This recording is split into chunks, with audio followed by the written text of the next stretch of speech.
Hello, glorious beings, and welcome to Women Seeking Wholeness, episode 135, Raising Aware Children.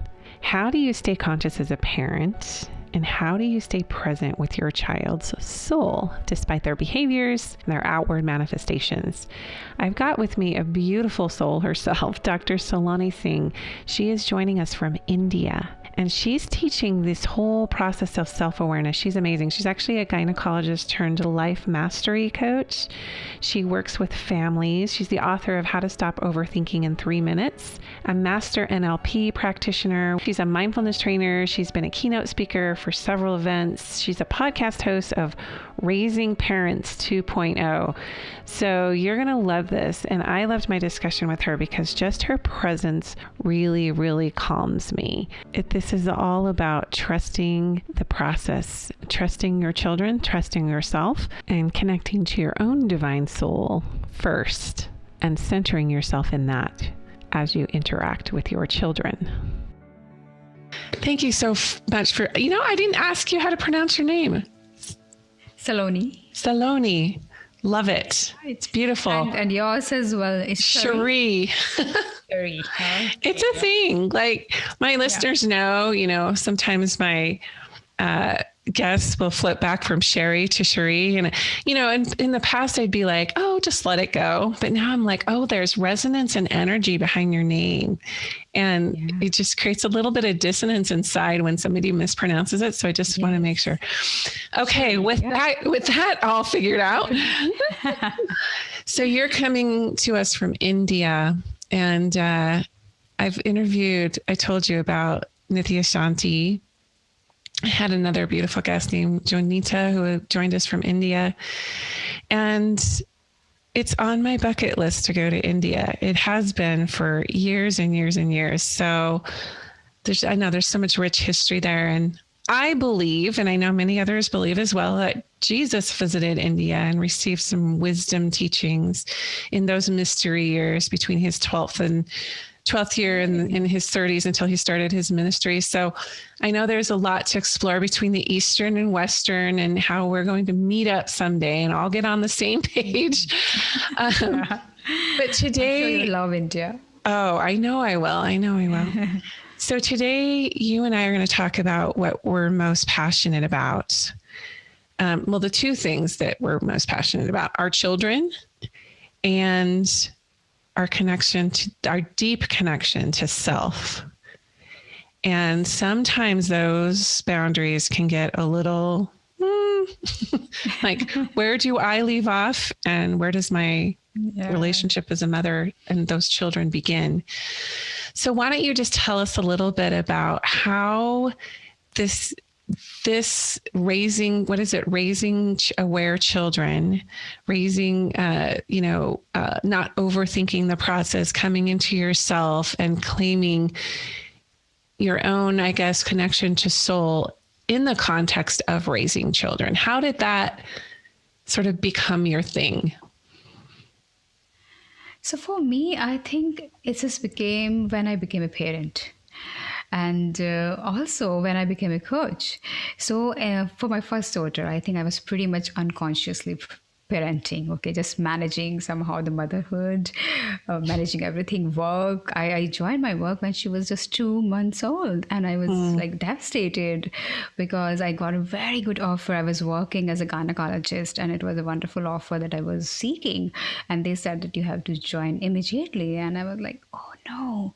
And my heart would just sink when I would leave her. Just having to leave that baby. Yeah, it was really tough, but it was like really just in between. But my boss was lovely. She was lovely. And in between, I would come just to, feed and manage that way. But just managing all this is what I would say, not very conscious and aware about what I'm doing. But it was completely different when my second daughter came, because that was a time actually I was training to become a life coach. And for the first time, I would say I really became aware of, all these things that used to intrigue me, who I am, why I'm here. So I was constantly challenging my thinking, my feelings, how I'm doing, what am I doing, and why I'm doing what I'm doing, why do I lose my cool? So all these things, I think awareness was really kicking in. like at a very conscious level. So that's where my interest developed, and it was so interesting because I had a toddler and a baby. So when I became coach, the only thing I was interested was parenting. I really wanted to do it the right way, the best Yes. way, be the best mom. And I started really following many teachers, learned about parenting. And it was so interesting that all the clients who were coming to me, they were coming for parenting challenges. And I was like, wow, that was wonderful because this is exactly what I wanted. So I started Oh, coaching we always parents. attract, don't you think we always attract what it is we need to learn? Like we think we're going one direction, and then all of a sudden all these people and resources show up as, I guess, a manifestation of what we need to up level to, or what we need to internalize or integrate. 100%. I think I have always attracted clients, whatever I needed to learn and grow into, just very naturally. So, first few years were parents and teenagers, and I was evolving with them. That's what I would say. So that's Yeah, where it started. that's where the passion, yeah, because you're not prepared when you have a child. I was the same way. I got a degree, and I thought I was going to become a psychologist or a family therapist. And then I got, started having children, and I realized, like, I know nothing. and, and I was like, I don't know about you, but I wanted to do everything right. So I was poring over books and going to trainings, and I think I was just missing this whole piece of, like, it's how I show up in my own being. It's how I source love for myself. It's me. That's the greatest. The gift of me is the greatest. It's not what I know, right? Those things are helpful, but don't you get to a point where you're just throwing the books away and going, you know what? Yeah. This child is challenging everything that I've read here. And I'm not sure that it's this complicated. Yeah. I think that's what children do. They really challenge you, and they are constantly changing every moment. So whatever you learn from the books is never gonna be handy because they are so in the moment and they're changing and they're Right. constantly evolving and bringing you to, oh, this is what you have, and you have to really navigate through your own wisdom. That's what I think parenting really helps us to do. Yeah, I So agree. 100% agree. Yeah, so I have a married daughter who has two little sweet, a 1 and a 3-year-old, two little sweet boys. I have 3 college kids, 24, 22, almost 20. Wow. And then, as I told you before, I have this 12-year gap. And the universe, God, angels decide to send us these 2 beautiful souls, very intense souls, through separate private adoptions, Eli and Emma. So they are now 8 and almost, well, by the time this airs, they will be 8 and 7. And,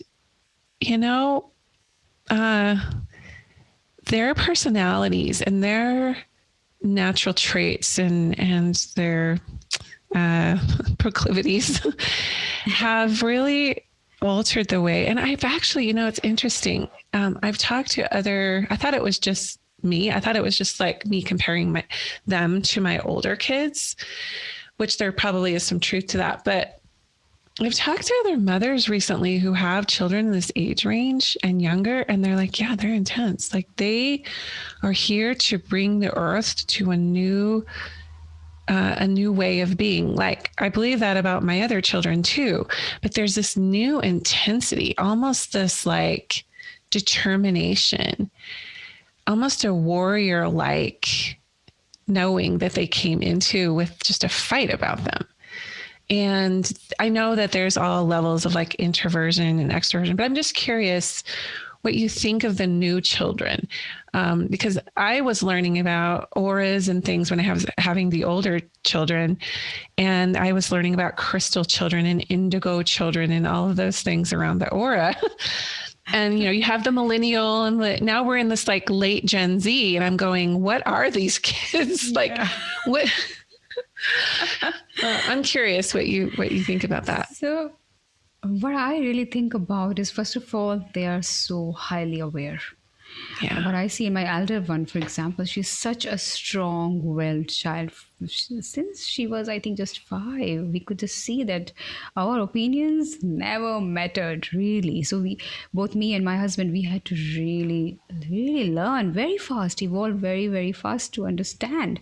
Okay, it's not that she's gonna follow or she's gonna be a obedient child, and we shouldn't even try because the more we would do, the more she would rebel. Really, yeah, that Right. was the case.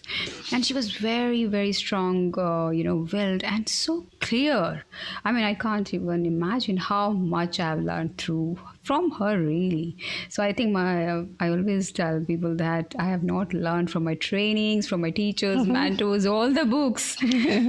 Not at all, but as I have learned from my both of my daughters, and especially my elder one, because she was a big rebel, and she would just not conform at all. Always challenge, always question. Why do we have to do this? Oh, you can't tell me this. You can't tell me Right. that. So and I could see she is so aware, so So mature. aware. I mean, she told me things that when she was just 14, 15, and I would look at her face like, oh my God, I Hmm. came to know this when I was maybe 35 or I know. 40. I know. How do you even know that? And she's like, Yeah. don't you just know it, mom? Don't you Hmm. just have it in They you? they are our You know it. masters. Don't you think they are our masters? And I've been saying this for a while, and it wasn't clear to me. Even the little ones, they will say things that Yes. are just. And I remember one instance. So my daughter, that's now 22, Savannah. Sometimes she listens to the podcast, so she is. Hi, Savannah. I love you. I'm about to say something really cool about you. She was that child who questioned everything. The boys, Noah and Sawyer, they would just kind of like, okay, mom, or, they kind of tried to keep the peace a little bit. And they were obedient, right? They Right. they just had that temperament, I guess. And and she kind of shook it up. So she would question everything we asked her to do, literally everything. And my son Eli is like this, the one that's 8. And at first I was like, okay, I'm just going to fight her on this, right? You will do this because I say so, but that does not work with these aware. I will say this even for the ones who are being obedient. They're still thinking, why do I have to do this? But they do it to keep the peace. Those who are, I guess, more vocal or who want to, teach you will question out loud, why do I have to do this? So every Absolutely. kid is doing that, questioning why.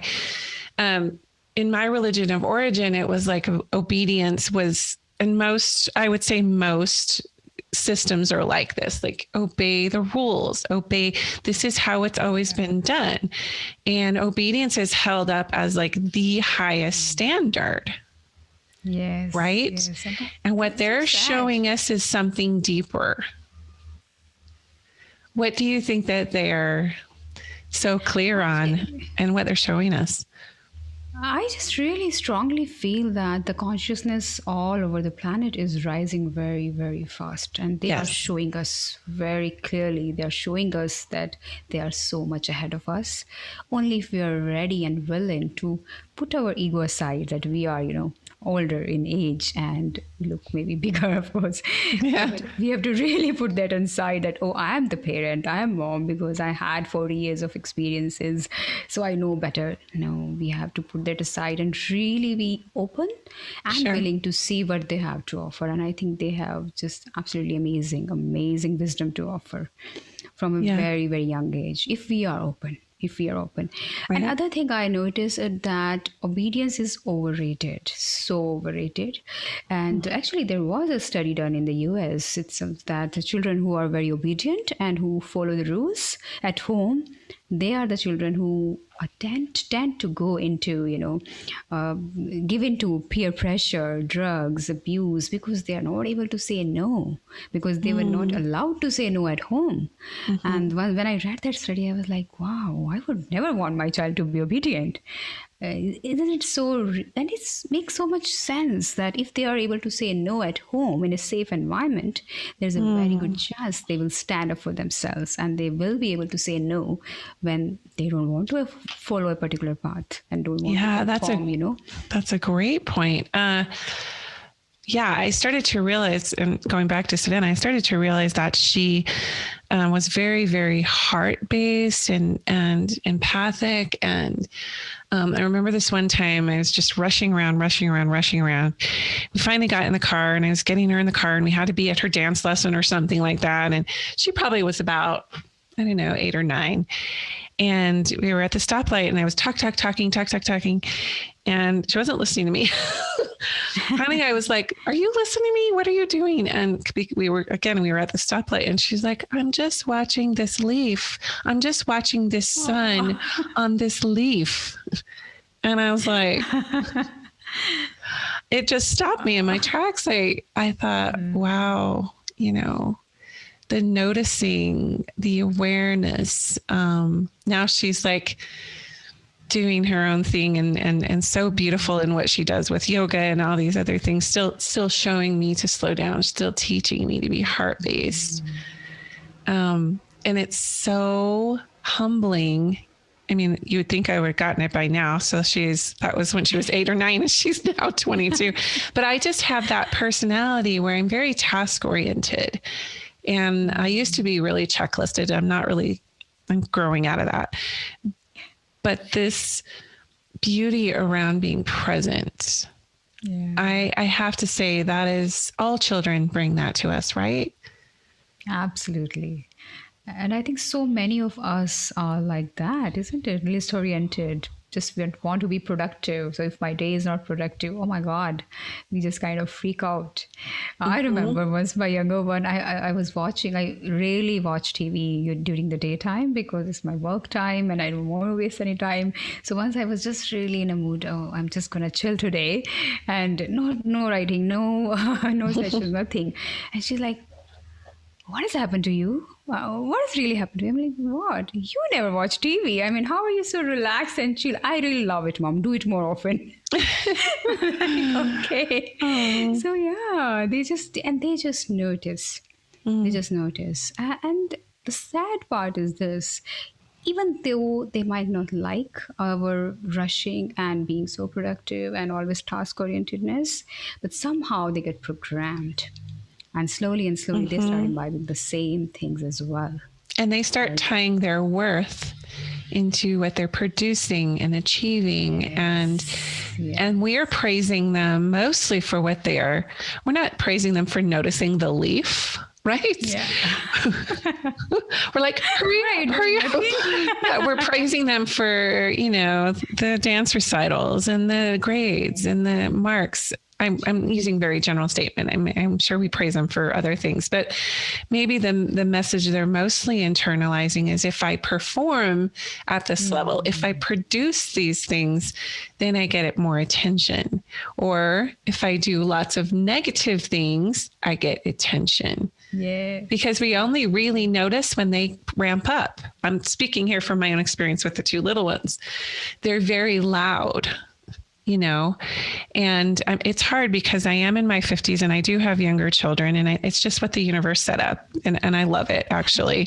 But there are times where I just want peace. I just want quiet. I just, want to have, I guess the stillness piece. And they ramp up when I want that the most, if that makes sense. Yeah. And so I find myself like yelling to match their energy because they can't hear me. Because so I need your tip on this, by the way. I really would love some guidance on this. And my husband and I are both in that space where we're just like, "Hey guys, let's just have a nice meal. Let's just sit in there like, no, we want to blah, blah, blah." Or, we want to sit down and watch a movie, and they are just right in our face. Like, it's almost like when we relax, they ramp up. And then when we want them to do things, they shut down. Does that make sense? So it's this like unmatched, our needs wanting to be met, and like we're not speaking the same language to be able to meet them. Two things are coming to my mind right now, Sherry. First is this, that it's a good opportunity to also start noticing whether in some way or form are they reflecting? Maybe you're wanting to be still, you're wanting to relax, but is there any inner chaos going on? And or maybe a lack going on, lack of peace, I mean, lack of stillness, which is making you desire more stillness outside. And what they are doing, they're just mirroring that inner chaos, inner Totally. mess I can going on. totally see that. Yeah, so that is the Like most it's like you're common one. getting mad at yourself, really. Yeah. Yeah. Yeah, that's it. Like I remember my husband, when he's eating very fast at the dining table, he'll always say, "Oh, please, you both quiet down," because my elder one talks a lot at the meal time, and she's like, he would say, "Please, be quiet because I'm eating too fast because of that," and we just laugh. That why are you eating fast if I'm talking that? And this is a very common thing. So it's just such a mirror that because in his mind he's going fast, something is going on within his mind, and he's eating fast, but we always love to project or blame something else Totally. outside of us. Yeah. Yeah. So I think that is We one laugh. important thing.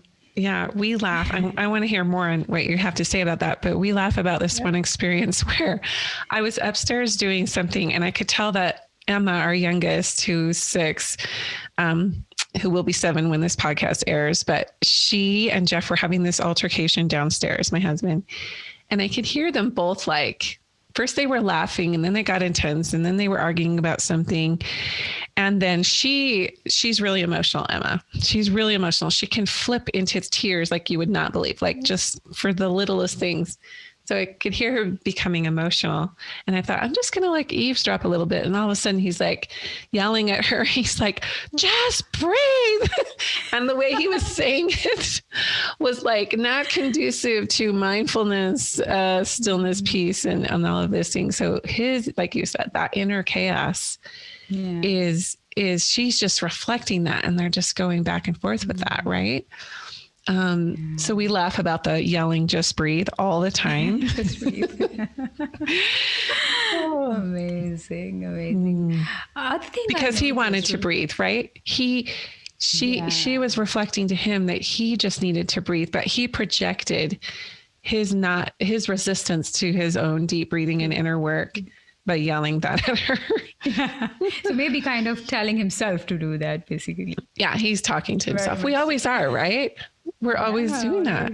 We're always just yelling at ourselves. We're yelling at So others. we're telling our children to calm down, be quiet. That's what we're doing most of the times. Yeah. Right. So the other thing I noticed when you were sharing that when you really want to relax and they really just want to, kind of be, energetic or chirpy or whatever they want to do. It's also notice. So it's an opportunity again to notice that mind never loves what is. Mind always is wanting things to be different. So when they're quiet, we go like, oh, why are you not talking today? Why everybody's so quiet? What's happening? And we just want them to really talk, be more energetic, bring some fun. And when they're like so much in our face, we're like, oh God, we really want you to be quiet. And so it's like I think it's a habit. It's a habit really for all. I see that all the time. That always just kind of resisting what is, Yes. in spite of loving what is, accepting what is. Byron Katie, loving what is. Are you familiar with her work? Oh yes, Yeah. absolutely. I absolutely love her. And So you teach about having more awareness of your child's soul, like being in a space where you can parent soul to soul, not necessarily, I know more than you, learn from me, right? But really talking to their ancient soul, whose soul might actually be older than your own if we're looking at linear time. So what are some tips or ways that you have been able to really get into a space where you're parenting with their soul, working with their soul? so the way I actually work around this, and it really helped me when I started, thinking about spiritual parenting, soul to soul parenting. It occurred to me that still at that time, soul was a word which was more of a concept because I have heard of soul. I've been born in a Hindu family, and I remember since I could remember. Maybe I was 3, 4 year old. My mom used to read Bhagavad Gita, and the main idea is that you are a soul. I You are love the an Bhagavad eternal Gita. I love being. it. Yeah, I've read a lot of that. I love it. So I believed into that. I think since I was a very young child, always listened to that. But I realized when I became a parent that I tried to, do that. That still it was a concept, because soul was something I don't know how does it look like, how does my soul look like, and how my child's soul look like. But what really helped me to really connect with my child at a soul level was to realize about things like, for example, the divine spark they have, the innate wisdom they have. So these words, I started to look for words that would connect me with who I am, with who they are. So I would think, oh, my child has the innate wisdom to be whatever they want to be, as I do. And that would kind of help me back off, help Yeah. me not be the mom who is always, advising or instructing or moralizing. And I would just say that I know they are here to blossom because my child is a integral part of this universe. As I believe I have a universe within me, they have the whole universe within them, and they are connected the way I am connected with the source. They are connected even more than me, actually. They're Totally. younger. So these were the words that helped me look at them from a place of their inner light, their divine spark, rather than soul, to be honest. And that way, I think I connected even more to them at a soul level. And that beautiful, and I love that beautiful intelligence. That soul is such a multifaceted word, and it is conceptual, and people have different constructs around it based on their religions of origin or their culture. And so coming back to, what did you say? The divine spark, and what was the other one? Yes, the essence, They're on. what did I say? I know. I was like, it was innate wisdom. I was innate like, what did I wisdom, say? ancient wisdom. Yes, that was it. The ancient wisdom they hold, the innate wisdom, this Yes, intelligence. the innate wisdom. Yes. So- the essence and the wholeness as well. The wholeness. The wholeness, the And, totality connected to of the source. connected source. So it's kind of how we started this discussion. Like, you can't really step into being a source for others or connecting deeply with their divine spark, intelligence, and innate wisdom unless you're doing that for yourself, right? Unless you've kind of got your own practice with it. Because if you aren't centered and aligned, and it's never going to look perfect. I know parenting has to be messy, so I'm not advocating for perfection, because obviously I'm 20 some years into parenting and I'm still like that. But I've learned how to start parenting and mothering myself. And I notice the times where I feel love for myself. I feel acceptance for myself. I am like the best mom ever in those moments for that child. And you teach this, the three S's. What are those three S's? Because that kind of feeds into, being there first for yourself before you can truly connect to someone else. Yeah, I think that's the essence actually to raise, aware children, conscious children, is to first of all raise yourself as a parent. And as you said beautifully, it begins with self-love. And to be honest, for many, many years, I had no idea what self-love means even. That's Till I also a get very into- loaded concept, right? Just like soul. It's like is. self-love. Okay. Love is like, spa and manicure and pedicures. yeah. So, yeah, I think we have a very misconstrued idea, a lot of misconceptions around self-love. I feel there are. To be honest, a lot of my learnings came from my teacher, Robert Holden. He's a psychologist. You might have heard about him. Yeah. So I did my happiness coaching course with Robert, and I was deeply influenced by his work. And my understanding of self-love actually came from working with him. So he says that self-love is all about knowing who you are. It's as simple as that. So when you go beyond your thoughts, your feelings, the illusion, the illusion of ego, and embracing it, it's not that we are making ego enemy or anything, but really seeing it, Yeah. recognizing it, and then embracing it, embracing our fears, beliefs, all distorted things we have thought about to Mm. love, and also the need for validation, need for appreciation from others, being a victim. I think leaving all that and realizing that I'm already loved and supported by this whole universe, that's where self love begins, actually. Mm. And I realized for my many, many years, and still I think I'm on that journey where I felt so deeply unloved. And all of my life would be run by this need to get love from all people, who were Right. close to me. Right. And when I recognized that and started giving myself this love and support that I needed and I was wanting from other people, I became love. That's where the journey actually starts, from being that love you're seeking outside. So Oh, I that's love that. true self love is.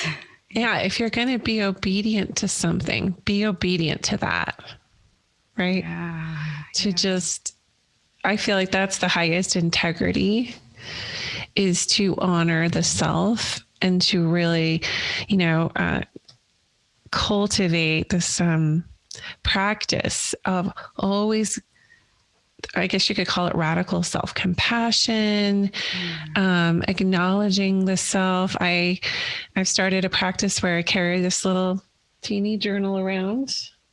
You know, it's more like a little notepad, and I Lovely. just start to notice and appreciate things that I do. Also, I capture little inspirations and little revelations that come. And it's always like I'm always getting the message of, when I do this, when I'm consistent with it, I'm less inclined to berate myself. Um, I'm getting messages that are positive from the universe, guides. I don't know how it works, all the voices that you get in your head when you get still or when you notice. And I thought I should do this for parenting. I should start to do this as a practice for my children. Really notice when they're doing something in their divine essence, right? When they're really playfully being, and just noticing that for them and speaking it out. So, Yes, yeah. beautiful. Mm. Um, so when we talk about cultivating these feelings for self, and then, you know, being in a space where we can really love what is, whatever, however that presents itself, how have you found now, because you have teenage girls, so that's a whole other level of like, um yeah, I've been there, and it's I'm looking at my daughter that's 7. I'm going, I just cannot even imagine when she's a teenager. I just cannot even, like, she is so sweet and so fun and so emotional and so intense as a 7-year old. Yeah.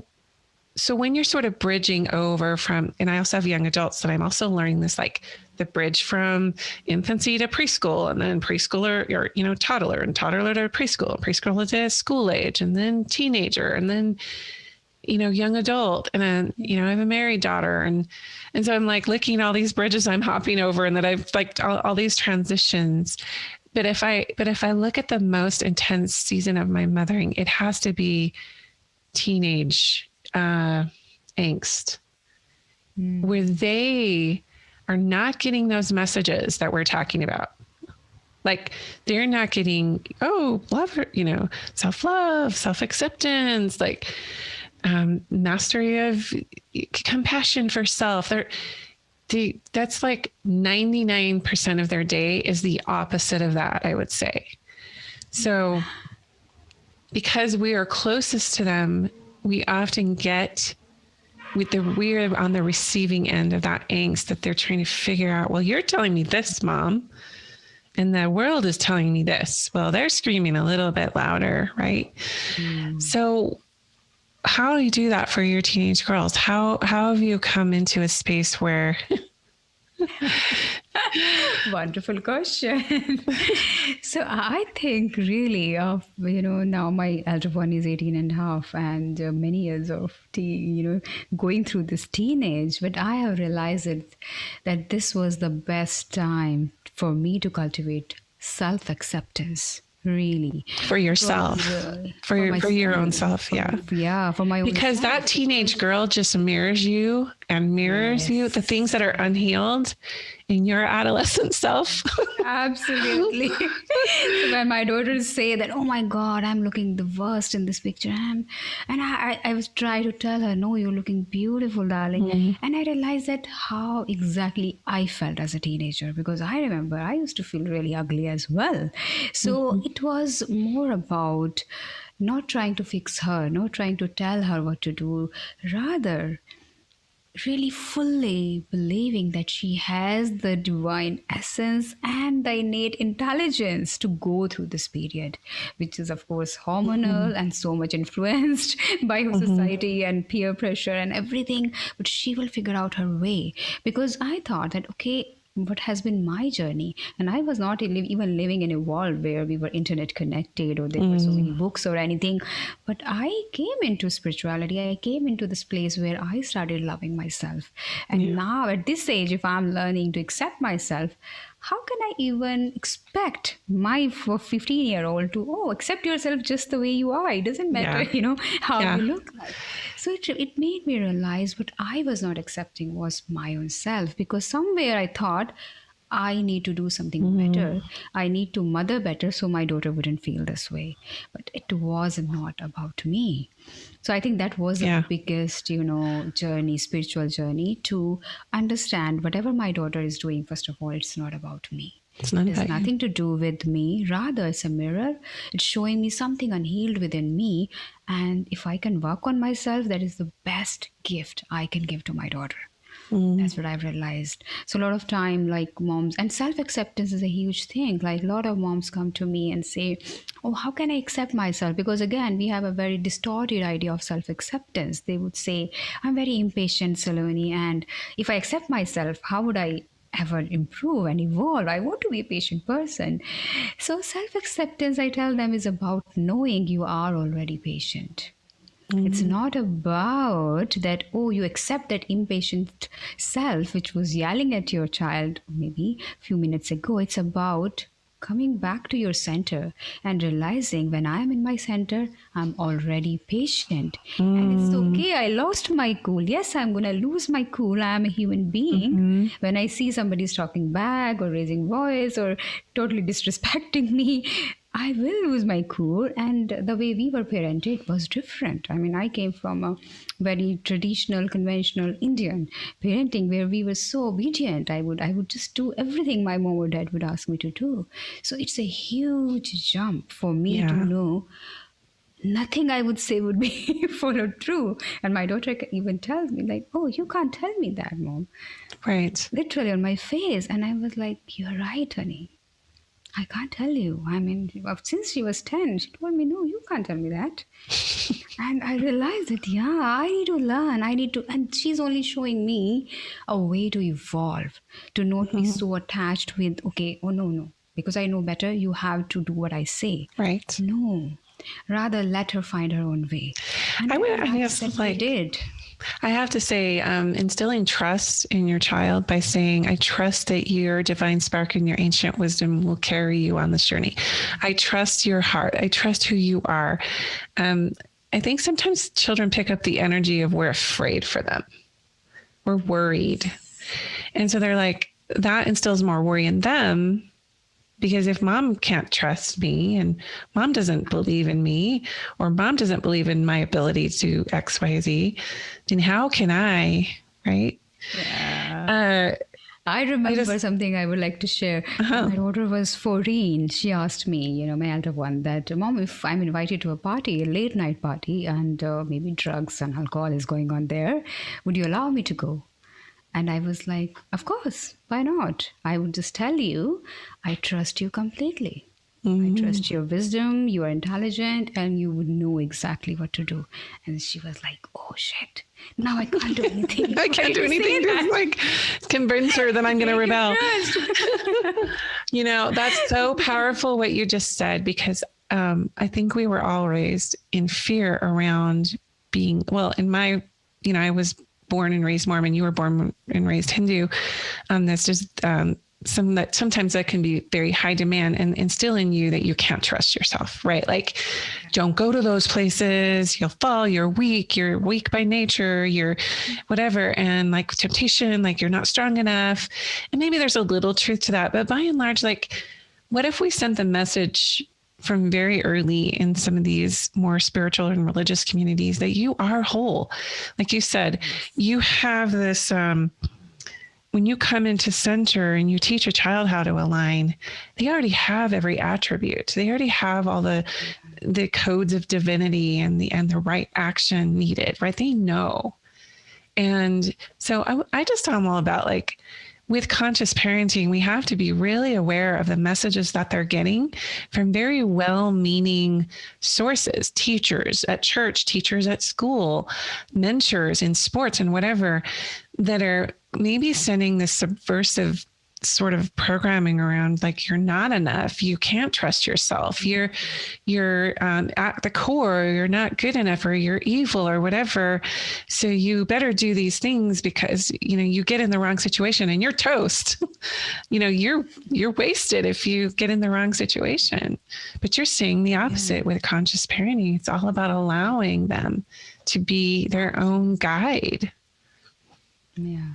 And I think even though we fear about all these messages, but I tell parents that, and it's been proven by psychology and so many surveys, that 70 to 80% influence on a child, especially at young age, and even in preteen and teenage as well, is of the parents. So as a conscious parent, as a parent who is aware, who wants to raise aware children, the only thing we can do is connect with our own wholeness and lead by example. Mm-hmm. They are watching us, even if they're teenagers and they're busy in their gadgets and always in their room. The truth is they're still watching it. There was another quote that I love. Not only are they listening to what we say, but they're picking up all the energy and they're picking up the body language. They're very astute that way if they're noticing with that. So there was a quote, children are watching the show, not listening to the lecture.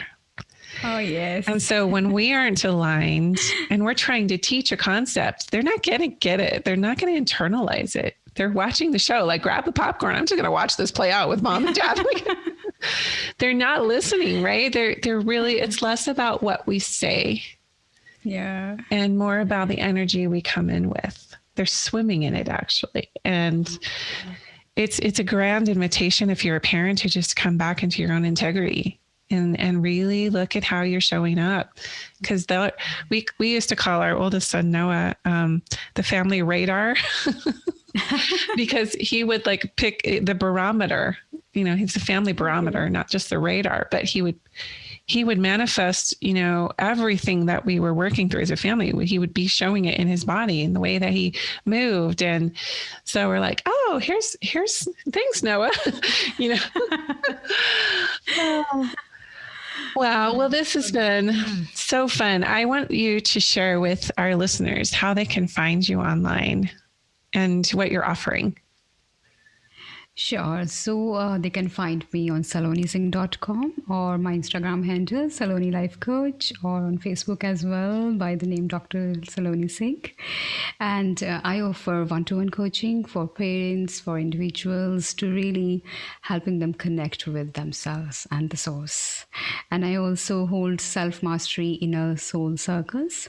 This is a group coaching program I hold for people. It's an online program where I take them through a journey to help them connect again with their own wholeness. Beautiful.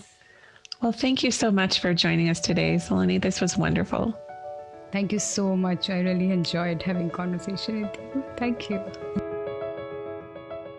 This discussion was great for me, just about trusting our divine spark, not wasting time on trying to get children to obey, or just that whole overemphasis on obedience and how it needs to be the key thing according to some cultures and spaces. And really, it's just about them learning how to honor their own voice inside and maybe just be obedient to that. So that was a good reminder, just the mirroring of our own chaos that we do to our children.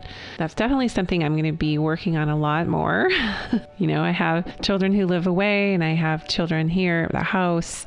And the little ones definitely get the brunt in sometimes of my impatience and my own lack of self-reflection. So you can find Saloni again on Saloni Singh, SaloniSingh.com. And please continue to tune in to follow me on Instagram, Cherie.Burton, as well as the Women Seeking Wholeness Facebook group. Ask to join that. Lots of exciting things coming up about staying conscious with ourselves and fostering the relationship to self so that we can come into spaces of clarity and high vibration when we are in relationship to others. Have a glorious week. We will talk to you next time on Women Seeking Wholeness.